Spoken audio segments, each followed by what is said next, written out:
দীপু নামৰ এটা ল'ৰা আছিল। এদিন সি চোতালতে তাৰ চাইকেলখন চাফা কৰি আছিল।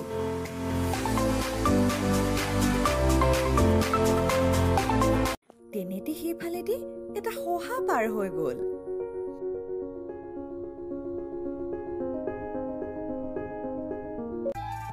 শহাটো দেখি সি আচৰিত হ'ল আৰু শহাৰ পিছে পিছে যাবলৈ ধৰিলে।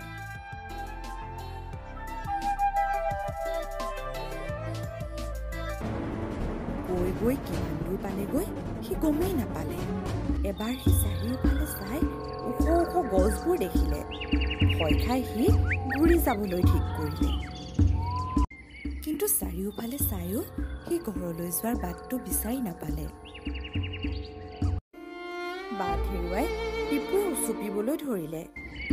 দীপুৱে উচুপি থকা দেখি ওচৰতে থকা ধনেশ পক্ষীয়ে মাত লগালে।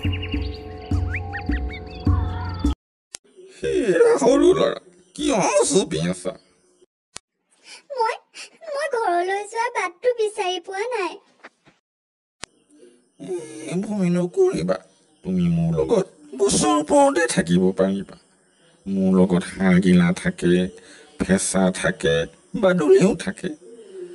আমাৰ লগত থাকি বেয়া পোৱা যদি সুকুমাৰী চোপাতো থাকিব পাৰিবা। তাত আকৌ আমাৰ বাঁহৰ টুকা থাকে। আমি তোমাক ফল মূল আনি দিম। সকলোৱে তোমাক মৰম কৰিব। নাই, মই গছত উঠিব নোৱাৰিম নহয়, বেয়া নাপাবা, মই যাওঁ দেই। দীপু আকৌ গৈ থাকিল। গৈ গৈ সি এটা জলাশয় পালেগৈ। জলাশয়টোত বহুত চৰাই সাঁতুৰি নাদুৰি আছিল। দীপু জলাশয়টোৰ পাৰতে বহিল। জলাশয়টোত পানী খাবলৈ অহা হৰিণা এটাই দীপুক দেখি সুধিলে, হেয়া ভাইটি, তুমি ইয়াত আমন জীৱনকৈ কিয় বহি আছা? মই ঘৰলৈ যোৱা বাটটো বিচাৰি পোৱা নাই। তুমি আমাৰ লগতে থাকিব পাৰিবা। আমাৰ লগত কেটেলা পহু, সুগৰি পহু, শহা পহু থাকে নহয়। আমি তোমাক মৰম কৰিম। দীপুৱে হৰিণাৰ কথালৈ কাণসাৰ নকৰি এখোজ দুখোজকৈ আগবাঢ়িবলৈ ধৰিলে। অলপ দূৰ গৈ দীপুৱে গাঁৱৰ বলুভদ্ৰ ককাকক দেখিল। সি গৈ ককাকক সাৱটি ধৰিলে। আৰে দীপু দেখোন, তুমি কেনেকৈ এইখিনি পালাহি?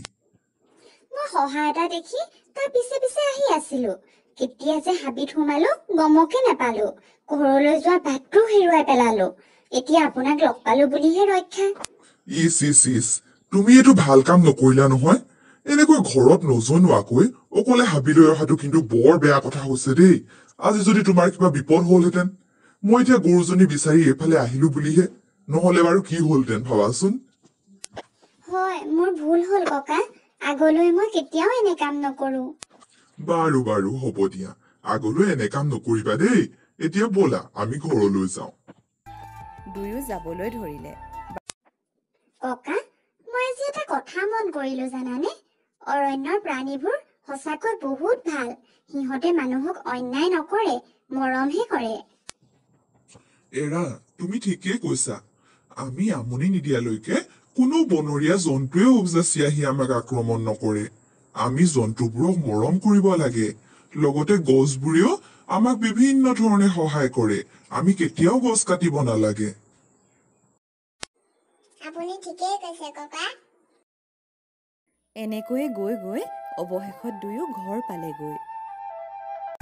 ভিডিঅ'টো চাই ভাল পালে যদি মোৰ চেনেলটো লাইক, শ্বেয়াৰ আৰু ছাবস্ক্ৰাইব কৰিব।